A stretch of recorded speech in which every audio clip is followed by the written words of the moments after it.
Alright, homeboys, we are back. And we have the Datamines here for Hraesvelgr. So we're going to go ahead and take a look at that. And of course, nowadays, the Fire Emblem Heroes Twitter is tweeting out the restrictions for the brand new skills. So we don't have to wait for Datamines for that necessarily. And we're just going to hop right in here. Let's take a look at her stats first. So, Hraesvelgr. Let me also get the calculator here so we can get her BST. Okay, so we got 40 HP. We got 45 attack. We have 48 speed. We got 36 defense, and then we have 25 res for a overall of 194. Pretty good for a beast flyer. Like, that's actually very high. You could, if you had her at plus 10, you'd be able to run her in arena. Like, that's how solid that is. Okay, and then for Boons and Banes, let's see here. We got minus HP. We got plus speed. And then I believe that's it. So plus speed and then minus HP. Okay, not too shabby. Of course, 48 base speed is just about as high as it gets right now. That's the same as Felix. So we've entered into 48 speed tier meta all of a sudden.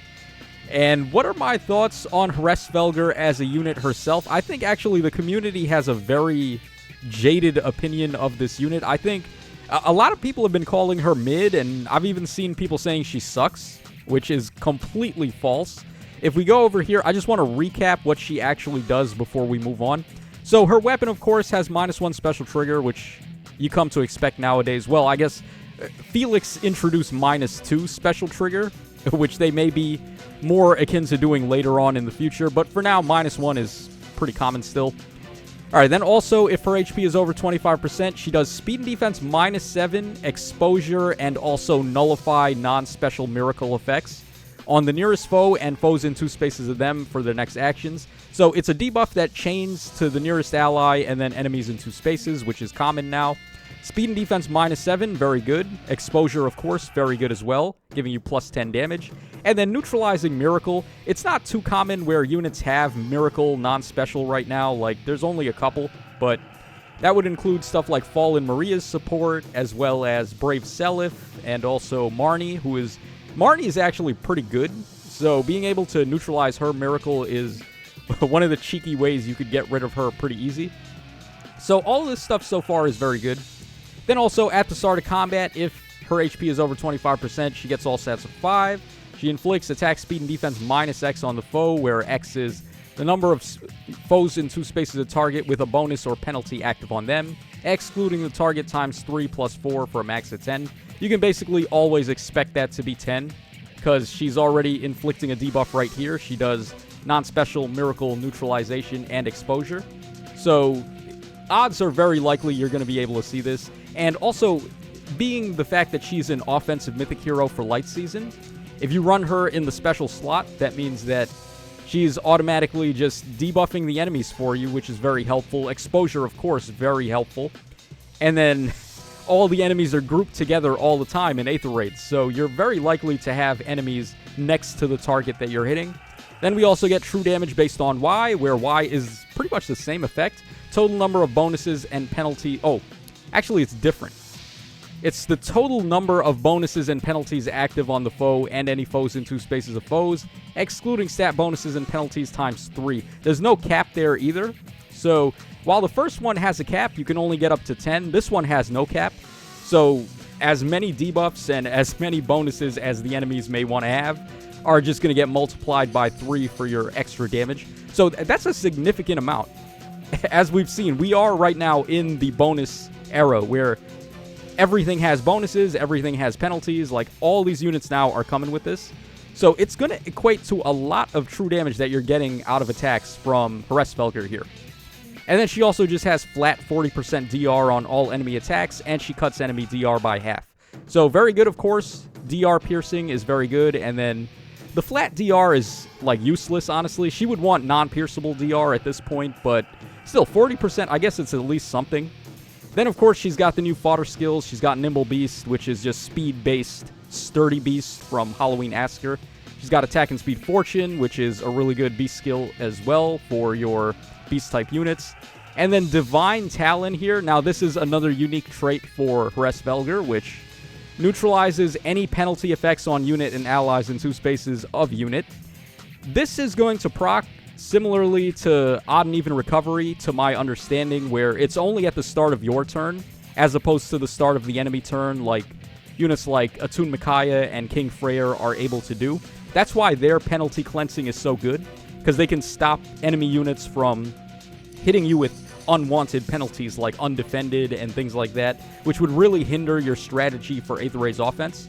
Unfortunately, Hraesvelgr does not stop that, and I think this is where a lot of people are getting their jaded opinions about her from, is the fact that she just doesn't penalty cleanse on the same level as Freyr or Micaiah. But even discounting that, you look at everything else here, she's still a pretty amazing unit. She also does the chip damage thing to herself and allies in 2 spaces, which can be set up for shenanigans like all the Bernadetta units where they chip your HP. You can then set up like Ardent Sacrifice, Reciprocal Aid, and get some Wings of Mercy shenanigans going there. So this is still very good. And then also she gives +1 movement support to all your dragons, beast, infantry, and armor types. Like, come on, dude, that's so good. Every unit that has ever came out that has movement support in any form or way is always one of the most meta-relevant units, right? So you look back, we had earlier this year, we had Duo-Eye Green, who was one of the best units. Still pretty good, but not quite where she was at the start.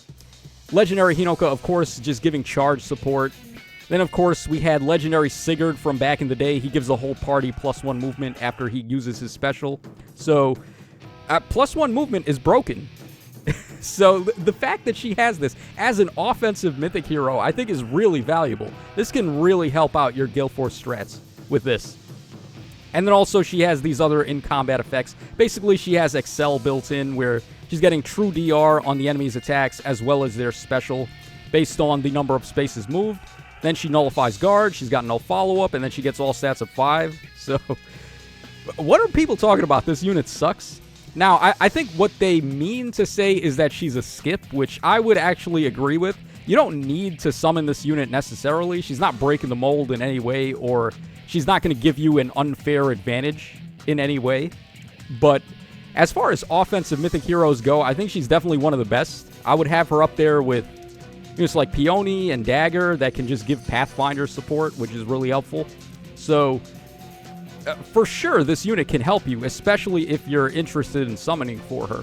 But I think where we fall a little flat is the area of her being a must-pull. Her not being able to penalty cleanse like King Freyr and Micaiah, I think, hurts her viability as a must-pull. But everything else that she's doing is still very good. So I would say she's still fine. Okay, and then finally, we're going to take a look at her skill inheritances. They didn't show the prerequisites. Hold on, let me see if they got it here. That's the one thing I would like to know. Like, what is actually the prerequisite for Attack and Speed Fortune? It's great and all that they show us the skill restrictions, but they don't show us the prerequisites here. Like, what's going on with that? Why wouldn't they just say what skill we need at Tier 3? So I'm pretty sure Attack and Speed Fortune looks like Attack and Speed Form. That's what the icon looks like. So I'm pretty sure Attack and Speed Form 3 is the prerequisite here, but I can't say for sure. For all we know, it's just like Fortune is a brand new skill family, and level 3 is the prerequisite of itself. Nimble Beast, hard to say. This one does damage based on speed, which none of the original base specials do. So I can't say for sure which special is the prerequisite for this, but it's definitely inheritable, of course. And as we can see here, it's for all beast-type units, which, I mean, come on. We already knew that a mile away. We all saw that coming. Beasts only, pretty much. So, yeah, both of these skills are going to be very good for your fast beast-type units.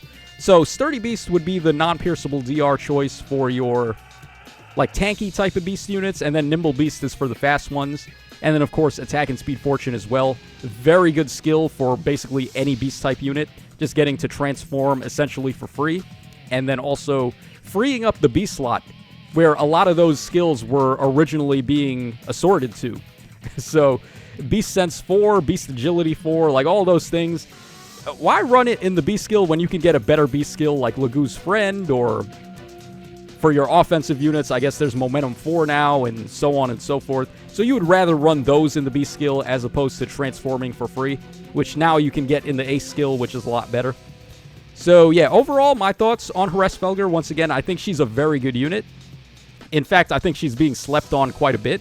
It's just that she isn't a must summon, and I think where we are in the game right now, if something is not a must summon, then you can just basically assume they suck, which it seems to be the case. Like, everyone thinks that. If you don't need to summon this unit, if they're not mandatory, then they're just not good enough to really break the mold in any way. But I don't know if that's 100% accurate, though. I still think she's a great unit, and if you want to go for her, then be my guest, but I don't think you need to by any means. And then also, her color share really sucks. Blue on this banner is not it, so that could be another reason to dissuade people from trying to summon. And the fodder skills are both really good, as we've said already, so let me know your thoughts in the comments section down below about Hraesvelgr, and I will catch y'all again on the flip side.